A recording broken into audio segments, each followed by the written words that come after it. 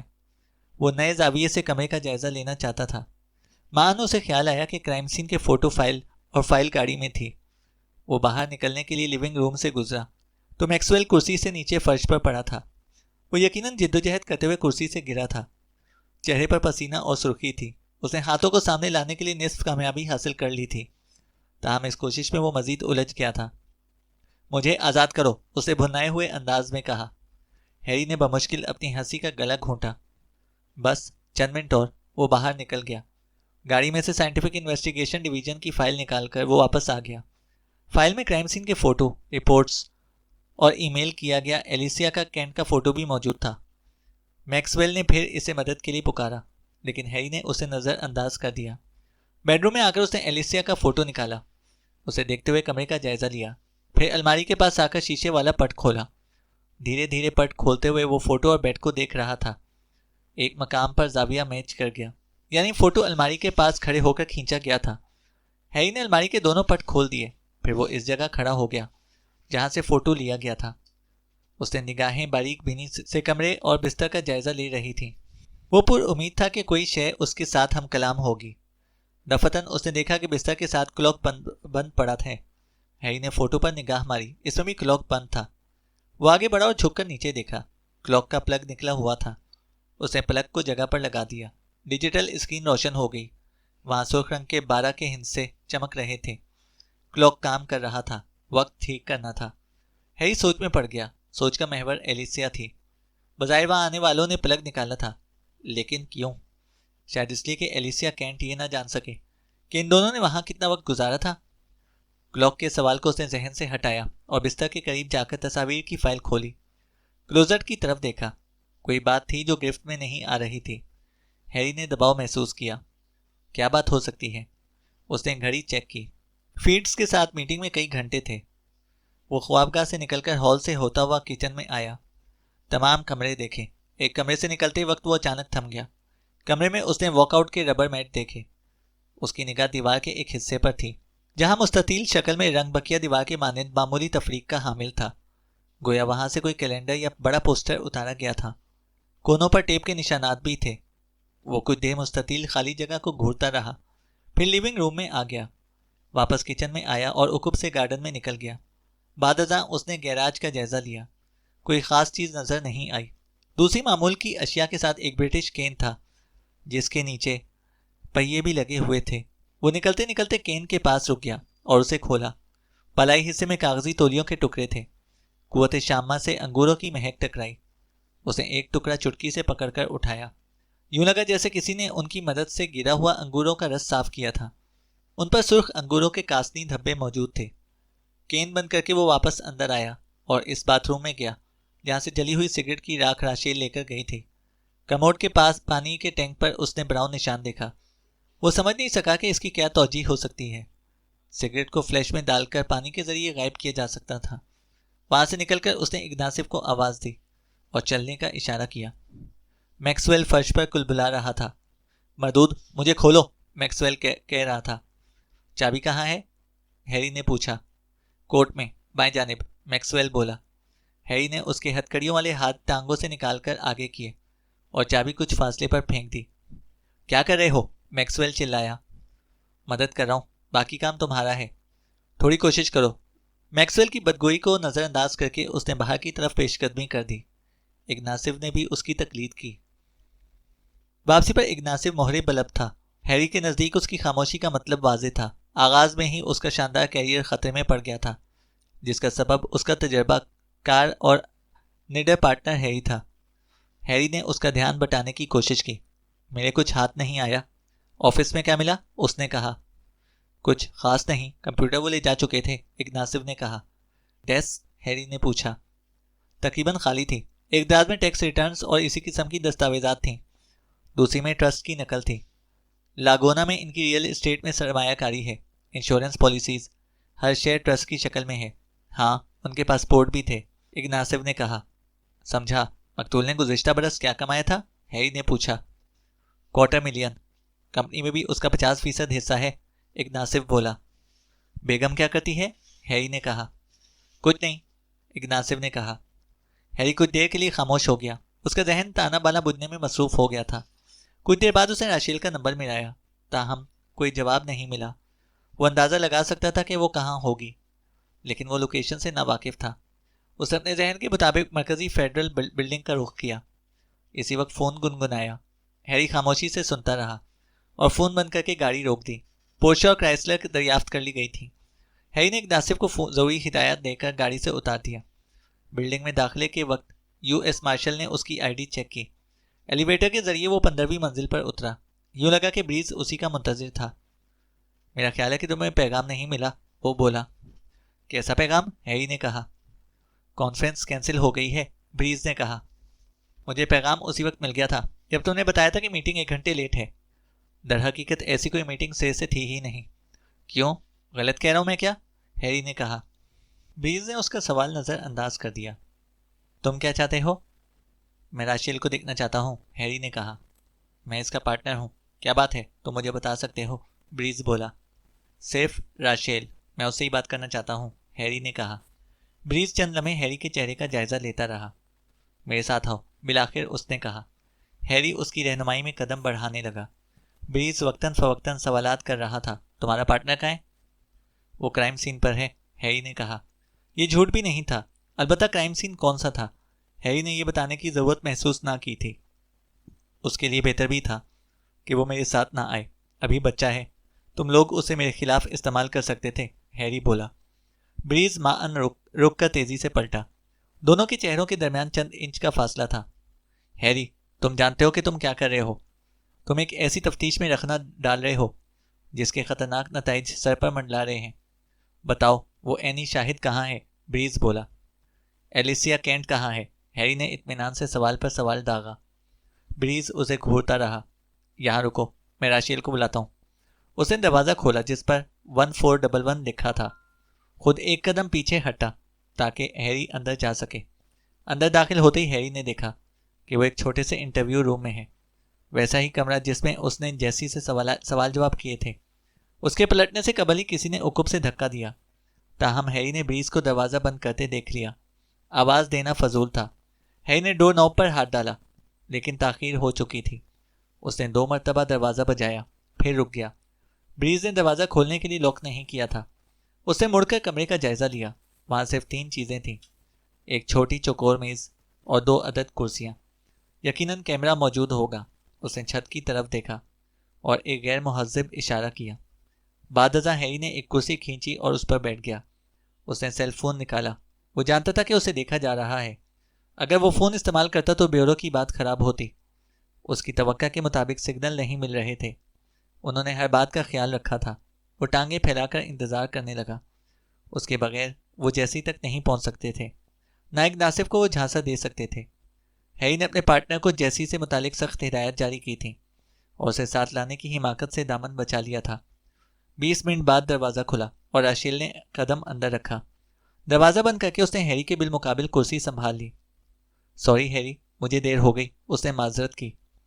اب تم لوگوں نے پولیس کو اس کی مرضی کے خلاف قید کرنا شروع کر دیا ہے، ہیری بولا۔ راشیل کے چہرے پر حیرانی نظر آئی۔ کیا کہہ رہے ہو؟ راشیل نے کہا۔ کیا کہہ رہے ہو؟ ہیری نے اسی انداز میں نقل اتاری۔ تمہارے پارٹنر نے مجھے یہاں پر بند کر دیا ہے۔ میں یہاں پر آئی تو وہ لاک نہیں تھا، چیک کر لو۔ ہیری نے منہ بنا کر ہاتھ لہرایا۔ ختم کرو، کھیلنے کے لیے فالتو وقت نہیں ہے میرے پاس۔ تفتیش کا کیا بنا؟ ہیری نے پوچھا۔ راشیل نے ہونٹ بھینچ لیے۔ وہ سوچ رہی تھی کہ کیا جواب دے۔ گاڑیاں مل گئی ہیں؟ معلوم ہے، گاڑیوں سے کیا ملا؟ ہیری نے پوچھا۔ کچھ نہیں، تمہیں معلوم ہونا چاہیے کہ یہ کام تم لوگوں کا ہے، میرا مطلب کیپٹن بیڈلی سے ہے۔ گاڑیاں جس گھر کے سامنے کھڑی تھیں وہ ایک سابق visiting professor of international politics of USC کا گھر تھا۔ تم لوگ دھوکہ کھا گئے، راشیل نے کہا۔ ہم لوگ نہیں، یہ کارنامہ کیپٹن بیڈلی کا ہے، ہیری نے کہا۔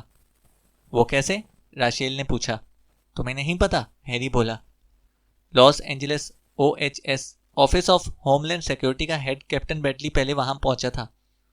میں ایک ناصف سے بات کر کے بتاتا ہوں، مجھے یہاں سے نکالو کہ میں فون استعمال کر سکوں۔ ہیری نے تعاون کا انڈیا دیا۔ آؤ، راشیل کھڑی ہو گئی۔ باہر آ کر ہیری نے ایک ناصف کو کال کی۔ کافی دیر تک بات ہوتی رہی۔ درمیان میں ہیری سوال بھی کرتا رہا۔ بالآخر ٹھنڈی سانس بھر کے اس نے فون بند کر دیا۔ پروفیسر کا نام کرامن تھا، اس نے راشیل سے سوال کیا۔ ہاں، راشیل نے کہا۔ وہ دہشت گرد تھا؟ ہیری نے پوچھا۔ نہیں، لیکن اس پر نگاہ رکھی گئی تھی، راشیل نے کہا۔ کیوں؟ ہیری نے پوچھا۔ وہ USC، CNN، cable news, print media پر اینٹی امریکن نظریات کا پرچار کرتا تھا، تاہم اس پر کوئی جرم ثابت نہیں ہو سکا اور ٹیکنیکل بنیاد پر اسے USC سے نکال دیا گیا۔ شک تھا کہ اس کے رابطے دہشت گرد تنظیموں سے ہیں۔ بعد ازاں وہ منظر عام سے غائب ہو گیا اور ذہنی خلل کا شکار سمجھ کر آہستہ آہستہ اسے نظر انداز کر دیا گیا۔ میری نظر میں یہ ایک جھانسا تھا اور بیڈلی جوش و جذبات کے ہاتھوں بآسانی شکار ہو گیا۔ پروفیسر کرامن خواہ مخواہ مارا گیا، راشیل نے کہا۔ تم لوگوں کو خبر ہو گئی تھی، بیورو بیڈلی کو روک سکتا تھا، ہیری نے کہا۔ ایک ناصف نے LAPD کی ہائر اتھارٹیز کو خبر کر دی تھی۔ اس احمق نے فون بند کر دیے، حتیٰ کہ ایک ناصف کا فون بھی رکھوا لیا۔ تصور میں وہ ایک عظیم کارنامہ انجام دینے جا رہا تھا، حتیٰ کہ پولیس حتی الامکان تیزی سے وہاں پہنچی۔ فوراً ہی ہم بھی پہنچ گئے، لیکن بیڈلی کی ٹیم ہلہ بول چکی تھی۔ کوئی شک نہیں کہ یہ ایک دھوکہ تھا۔ ایک ناصف نے بیڈلی سے پوچھا تھا کہ اطلاع کس نے دی، لیکن وہ گمنام ٹیپ کہہ کر ٹال گیا۔ ٹپ دینے والوں نے ہوشیاری دکھائی اور گاڑیاں کرامن کے گھر کے سامنے کھڑی کر کے بیڈلی کو گمنام کال کی۔ وہ بھی فوراً ہی چڑھ دوڑا۔ وہ لوگ جانتے تھے کہ امکانات کیا ہیں، ہیری نے کہا۔ اور کرامن کو سزا بھی مل گئی، راشیل نے کہا۔ کیا مطلب؟ ہیری نے پوچھا۔ ظاہر ہے وہ امریکہ کے خلاف جذبات کو ہوا دے رہا تھا، بے شمار شہری اس سے نفرت کرتے ہوں گے، راشیل نے کہا۔ ہو سکتا ہے، لیکن ہماری تفتیش ہوا میں ہی ہے، ہیری نے کہا۔ اس کی وجہ تم ہو سکتے ہو۔ تمہیں اندازہ نہیں ہے کہ تم کیا کر رہے ہو۔ تم نے واحد چشمدید گواہ کو چھپایا ہوا ہے، راشیل نے کہا۔ راشیل برہم ہو گئی تھی۔ ایلیسیا کینٹ بھی گواہ ہے جسے تم نے چھپایا ہوا ہے، ہیری نے کہا۔ وہ صرف گواہ ہے، واردات کی گواہ نہیں۔ دوسری حرکت تم نے فیڈرل ایجنٹ کے ساتھ کی، راشیل بولی۔ ہیری کو تعجب ہوا کہ میکسویل نے اپنی درگت بیان کر دی۔ کیا کہا اس نے؟ اس نے کیا کہا اس سے کوئی فرق نہیں پڑتا، اہمیت اس بات کی ہے کہ ہمیں خطرناک صورتحال کا سامنا ہے، اور تم جو چالیں چل رہے ہو وہ میری سمجھ سے بالا تر ہیں، راشیل نے کہا۔ اور میں یہ نہیں سمجھ پا رہا کہ تم لوگ قاتل کے پیچھے کیوں نہیں جا رہے؟ سی سی ایم خود ہاتھ آ جائے گی، ہیری نے کہا۔ میری نظر میں یہ ہومیسائیڈ کیس ہے، اگر نہیں بھی تو بیورو نے ہمیں کیوں دھوکہ دیا کہ ہم سب مل کر کام کر رہے ہیں؟ ہیری کے لہجے میں تصدیق تر آئی تھی۔ راشیل اسے گھورتی رہی، پھر دونوں ہاتھ اٹھا کر بولی، اوکے ختم کرو بحث، مجھے بتاؤ تمہارا مسئلہ کیا ہے، راشیل نے کہا۔ بات کرنا چاہتی ہو؟ آؤ پھر کھلی ہوا میں چلتے ہیں، ہیری نے کہا۔ راشیل نے کوئی ہچکچاہٹ محسوس نہ کی اور باہر جانے کے لیے تیار ہو گئی۔ دونوں چل پڑے۔ بریز سے بھی مت بھیڑ ہوئی، تاہم وہ خاموش رہا۔ وہ ایلیویٹر کے قریب پہنچے ہی تھے کہ عقب سے آواز آئی، رکنا ذرا۔ ہیری آواز پہچان کر پھرتی سے پلٹا، لیکن ایجنٹ میکسویل کا شانہ اس کے سینے سے ٹکرا گیا تھا۔ وہ دیوار سے جا لگا۔ اب میری باری ہے کوپ، میکسویل نے کہا۔ رک جاؤ، میں کہتی ہوں، دور ہٹو، راشیل چلائی۔ ہیری نے ہیڈ لاک ہٹانے کے لیے بازو کو حرکت دی، تاہم راشیل درمیان میں آ گئی۔ میک، واپس جاؤ۔ میکسویل ہیری کی شان میں نازیبہ کلمات ادا کرتا ہوا پسپا ہو گیا۔ چند اور ایجنٹ وہاں پر آ گئے تھے، جنہیں راشیل نے واپس بھیج دیا۔ بعد ازاں وہ ہیری کے ساتھ ایلیویٹر میں داخل ہو گئی۔ تم ٹھیک ہو؟ راشیل نے سوال کیا۔ ہاں، ہیری نے کہا۔ جنگلی درد سر بنتا جا رہا ہے، راشیل نے میکسویل کے بارے میں تبصرہ کیا۔ نیچے آ کر وہ لاس اینجلس اسٹریٹ پر آ گئے۔ راشیل نے گھڑی میں وقت دیکھا اور ایک جدید طرز کی آفس بلڈنگ کی طرف اشارہ کیا۔ وہاں ریگن بلڈنگ میں شاندار کافی ہاؤس ہے، لیکن خیال رکھنا میرے پاس زیادہ وقت نہیں ہے، راشیل نے کہا۔ ایک اور وفاقی عمارت، ہیری نے ٹھنڈی سانس بھری۔ مجھے حیرت ہے کہ میکسویل نے اعتراف کیوں کیا کہ ہم لوگ دوبارہ کینٹ ہاؤس میں داخل ہوئے تھے، ہیری نے کہا۔ چھوڑو اس موضوع کو، بس اس کے لیے یہ اہم تھا کہ سب کو خبر ہو جائے کہ تم نے کیا حرکت کی ہے۔ اس کے علاوہ اسے کسی چیز کی پرواہ نہیں، راشیل نے جواب دیا۔ ہیری نے نئے زاویے سے سوال کیا۔ مجھے ایک استفسار کرنا ہے، کیا اسے یا کسی اور کو ہمارے سابقہ تعلقات کے بارے میں علم ہے؟ ہیری نے پوچھا۔ ایکو پارک کیس کے بعد یقین سے کہنا مشکل ہے، اور آج یہ اہم بھی نہیں ہے۔ تمہیں کیا ہو گیا ہے؟ یوں لگتا ہے کہ تمہیں سی سی ایم کی کوئی پرواہ نہیں ہے، تم اسے محض ایک مرڈر سمجھ رہے ہو۔ تو مجھے بتاؤ کہ گواہ کہاں ہے، راشیل نے کہا۔ وہ محفوظ ہے۔ ایلیسیا کینٹ کہاں ہے؟ اور اس کے شوہر کا پارٹنر، ہیری نے کہا۔ راشیل نے جزبز ہو کر کہا، وہ دونوں محفوظ ہیں، پارٹنر سے تفتیش ہو رہی ہے، نیز ایلیسیا کینٹ سے ہم کوئی کام کی بات حاصل نہیں کر سکے، وہ کسی قسم کی مدد فراہم نہیں کر سکی، راشیل نے کہا۔ میرے خیال میں تم غلطی پر ہو، وہ پہلی مددگار ثابت ہو چکی ہے، ہیری نے کہا۔ راشیل کی آنکھوں میں ابھرنے والا تحیر کا عنصر بہت واضح تھا۔ کیسے؟ وہ تو ان دونوں کے چہرے تک نہیں دیکھ سکی تھی۔ اس نے صرف ایک نام بتایا ہے جو اس نے دونوں کی گفتگو کے دوران سنا۔ ہمارے پاس خاص ماہرین ہیں جو کچھ نہ کچھ معلوم کر ہی لیتے ہیں، جو تم لوگوں کے بس کی بات نہیں، راشیل نے کہا۔ اوہ، ماسٹر انٹروگیٹر، کیا نام ہے تمہارے ماسٹر انٹروگیٹر کا؟ ہیری نے پوچھا۔ راشیل نے نفی میں سر ہلا دیا۔ ہم تجارت یا تبادلہ نہیں کر رہے، ہیری، یہ کیس قومی سلامتی سے تعلق رکھتا ہے، راشیل نے کہا۔ ایلیسیا نے جو نام بتایا ہے اس کے عوض میں گواہ تمہارے حوالے کرنے کے لیے تیار ہوں، ہیری بولا۔ نام سے تم کچھ حاصل نہیں کر سکو گے، راشیل بولی۔ پھر بھی میں جاننا چاہتا ہوں، ہیری بولا۔ راشیل نے دونوں بازو سینے پر باندھ لیے، کچھ دیر سوچا اور بولی، پہلے تم بتاؤ۔ ہیری نے ہچکچاہٹ کے ساتھ اس کی آنکھوں میں جھانکا۔ اگر یہ 6 ماہ پہلے کی بات ہوتی تو وہ بے دھڑک اسے بتا دیتا، لیکن اب دونوں کے تعلقات پہلے جیسے نہیں تھے۔ میں نے اسے اپنی رہائش گاہ پر رکھا ہے، یقیناً تمہیں جگہ کا علم ہوگا، ہیری نے کہا۔ راشیل نے فون نکال کر کھولا۔ راشیل، ایک سیکنڈ، تم نے بتایا نہیں کہ ایلیسیا سے تم نے کیا معلوم کیا، ہیری نے کہا۔ ہیری، معاف کرنا، اسے نمبر پنچ کرنے شروع کیے۔ وہ میرے گھر پر نہیں ہے، میں نے جھوٹ بولا تھا، ہیری بولا۔ راشیل نے فون بند کر دیا۔ کیا مسئلہ ہے تمہارے ساتھ؟ اس نے غصے کے عالم میں سوال کیا۔ وقت تیزی کے ساتھ ہاتھ سے نکل رہا ہے اور تم، راشیل بولی۔ ہیری قریب ہو گیا۔ نام بتاؤ اور گواہ لے جاؤ، مجھے امید نہیں تھی کہ تم مجھ سے جھوٹ بولو گی، ہیری نے کہا۔ ٹھیک ہے، اس نے جو نام سنا تھا وہ ڈوبی تھا۔ اس وقت اس نے ڈوبی کے بارے میں کچھ نہیں سوچا تھا۔ کافی تاخیر سے اسے احساس ہوا کہ اس نے یہ نام کہیں سنا تھا، راشیل نے کہا۔ ٹھیک ہے، ڈوبی کون ہے؟ ہیری نے پوچھا۔ دہشت گرد، نہایت مکار، ابھی تک اس کی قومیت کی تصدیق نہیں ہو سکی، وہ ڈوبی کے جعلی نام سے معروف ہے، راشیل نے کہا۔ ہیری نے فون نکال کر ایک ناصف کا نمبر ملایا جو ابھی تک سلور لیک پر موجود تھا۔ جہاں کیپٹن بیڈلی کا نامہ اپنے نام کے کرنے کے چکر میں بڑی غلطی کر بیٹھا تھا۔ اب تم گواہ کا پتہ بتاؤ، راشیل نے مطالبہ کیا۔ ذرا ٹھہرو، تم پہلے ایک بار جھوٹ بول چکی ہو۔ اچانک ہیری کو خیال آیا کہ وہ سلور لیک سے مطلوبہ معلومات حاصل نہیں کر سکے گا۔ اس نے کز رائڈر کا نمبر ملایا۔ ہیری، تم؟ کز رائڈر کی آواز آئی۔ ہاں، ایک مسئلہ ہے، ہیری نے کہا۔ کہاں الجھے ہوئے ہو؟ کز نے کہا۔ یہ بتاؤ کہ تمہارے کمپیوٹر پر نیو یارک ٹائمز کا ریکارڈ ہوگا؟ ہیری نے کہا۔ ادھر راشیل غصے سے تل ملا رہی تھی۔ تو پھر میری مدد کرو، ہیری بولا۔ ہاں، کیوں نہیں، بتاؤ، کز کی آواز آئی۔ میرے پاس ایک فرضی نام ہے، ڈابی۔ اخبار کی اسٹوریز میں یہ نام دہشت گرد کے طور پر تلاش کرو، ہیری نے کہا۔ تھوڑا انتظار کرو، کز بولا۔ ہیری نے ماؤتھ پیس پر ہاتھ رکھ کر راشیل کو مخاطب کیا۔ یقین نہیں آتا کہ بیورو دہشت گرد کی قومیت سے ناواقف ہے۔ راشیل نے شانے اچکائے۔ کئی نام ہیں، کز رائڈر کی آواز آئی۔ ایک نام ڈابی رے ہے، جو دہشت گردی کی وارداتوں میں ملوث رہا ہے۔ تازہ ترین اسٹوری کیا کہتی ہے؟ ہیری نے سوال کیا۔ بس کے دھماکے میں 16 افراد کی ہلاکت، مقام ہے بیروت، کز نے کہا۔ شکریہ، پھر کال کروں گا، ہیری بولا۔ ایک منٹ، کز کی آواز آئی۔ کیا؟ ہیری بولا۔ ہیری، یہ گروپ بالکل مختلف ہے، درندے ہیں یہ لوگ، احتیاط کرنا، کز کی آواز آئی۔ سمجھ گیا، شکریہ، ہیری نے کہا۔ نیو یارک ٹائمز کے مطابق ڈابی نام کا آدمی امریکہ میں نہیں ہے، اور نہ تھا۔ یہی سوال ہے کہ ایلیسیا کے منہ سے یہ لفظ کیسے برآمد ہوا؟ اس نے کہاں سنا یا پڑھا؟ اگر اس کے گھر میں گھسنے والوں کے منہ سے سنا تو پھر ان دونوں کا کیا تعلق ہے ڈابی کے ساتھ؟ راشیل نے کہا۔ تم لوگ یہ کیوں فرض کر رہے ہو کہ وہ یہاں موجود ہے؟ اور تعجب ہے کہ تمہیں نہیں معلوم کہ اس کا تعلق اس تنظیم سے ہے۔ تم لوگ اس کے بارے میں بہت کچھ جانتے ہو۔ اگر انکار کرو گی تو پھر مجھے پاگل خانے میں داخل کرا دو، ہیری نے کہا۔ ہیری، میں بہت زیادہ خود مختار نہیں ہوں، بیورو کا ایک معمولی پرزہ ہوں، حتیٰ کہ بریز بھی مجھ سے سینئر ہے۔ میں سمجھتی ہوں کہ ایک اخبار ڈابی کے بارے میں اسٹوریز لگاتا رہا ہے تو ہم کیا کچھ نہیں جانتے ہوں گے۔ فی الحال میری مجبوری سمجھو، وقت کے ساتھ سب کچھ سامنے آ جائے گا، راشیل نے کہا۔ اچھا، اتنا ہی بتا دو، کیا وہ امریکہ میں ہے؟ ہیری نے سوال کیا۔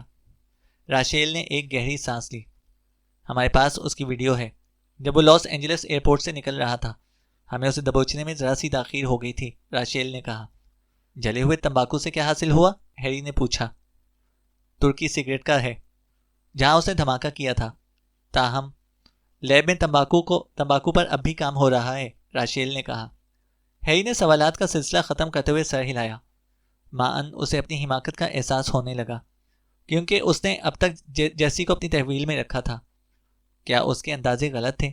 کیا واقعی دہشت گردی کا معاملہ ہے؟ گواہ ولکاکس کے مارک ٹوین ہوٹل میں ہے، کمرہ نمبر 303، فرضی نام چارلز ڈکنز ہے، وہ بولا۔ کیوٹ، راشیل نے پھرتی سے ایک بار پھر سیل فون نکالا۔ راشیل، ایک بات اور، ہیری نے کہا۔ کیا؟ وہ بولی۔ شوٹر نے گولی چلاتے وقت ایک نعرہ لگایا تھا، وہ ایک نام تھا، ہیری نے کہا۔ کیسا نام؟ راشیل بولی۔ اس نے کئی نام لیے تھے، وہ بار بار نام بدل رہا تھا۔ وہ خوف اور دھماکے کے باعث نام غالباً ٹھیک نہیں سن سکا۔ ان ناموں میں سے کوئی نتیجہ میں اخذ نہیں کر سکا، ہیری نے اسے نام بتائے۔ راشیل نے اس کی آنکھوں میں دیکھا اور نمبر ملا دیا۔ جواب آنے سے قبل ہی اس نے ہیری سے کہا، امید کرو کہ ہم بر وقت ان کو پکڑ لیں۔ رابطہ ہونے پر اس نے مختصر بات کی۔ ولکاکس میں مارک ٹوین ہوٹل، کمرہ نمبر 303، اٹھا لو اسے، گو گو گو، راشیل نے کہا۔ اس نے پھر ہیری کو دیکھا۔ ہیری کے غلط اندازوں پر راشیل کی آنکھوں میں مایوسی تھی۔ مجھے جانا ہوگا، سی سی ایم ملنے تک مجھے ایئرپورٹس، مالز، سب ویز سے دور رہنا ہوگا، راشیل نے کہا، اور اس نے رخ پھیر لیا۔ ہیری اپنی جگہ کھڑا اسے جاتا دیکھتا رہا۔ وہ زیادہ دور نہیں گئی تھی جب ہیری کا سیل فون گنگنایا۔ ہیری، کہاں ہو؟ جوزف فلٹن بول رہا ہوں۔ جو، کیا مسئلہ ہے؟ ہیری نے پوچھا۔ ہم ایک لٹیرے کے پیچھے کوئن آف اینجلز تک آئے تھے تو وہاں کافی کے لیے رک گئے۔ اس وقت پیرامیڈکس کی چند باتیں ہمارے کانوں تک پہنچی۔ وہ ایک مریض کے بارے میں بات کر رہے تھے جسے ایمرجنسی روم میں لایا گیا تھا، کوئی تابکاری کا کیس تھا۔ مجھے تمہارے کیس کا خیال آیا، جہاں مقتول کی انگلی میں ریڈیشن الرٹ رنگ موجود تھا۔ ایمرجنسی میں یہاں ARS کا کیس ہے۔ جوزف نے بات ختم کی۔ ہیری نے ہموار آواز میں سوال کیا۔ اس کی نگاہ دور ہوتی ہوئی راشیل پر جمی تھی۔ ARS کیا ہے؟ ہیری نے پوچھا۔ ایکیوٹ ریڈیشن سنڈروم، اس کی بری حالت ہے، ڈاکٹر کا کہنا ہے، جو کی آواز آئی۔ شکریہ جوزف، میں آتا ہوں۔ ہیری نے فون آف کر دیا۔ اس نے قدم بڑھاتے ہوئے راشیل کو آواز دی۔ وہ رکی اور پلٹی۔ ہیری نے اسے تازہ اطلاع فراہم کی اور غور سے اس کے ہیجان زدہ چہرے کو دیکھنے لگا۔ مریض کہاں سے ملا تھا؟ راشیل نے پوچھا۔ میں نے سوالات چینل کو نہیں کیے، سبسکرائب ہیری نے کریں کہا۔ اور بیل آئیکن کو پریس کریں دوڑو، تاکہ راشیل نے ہماری بھاگتے ہر بھاگتے اپڈیٹ سیل فون آپ کو نکالا۔ بر وقت مل سکے۔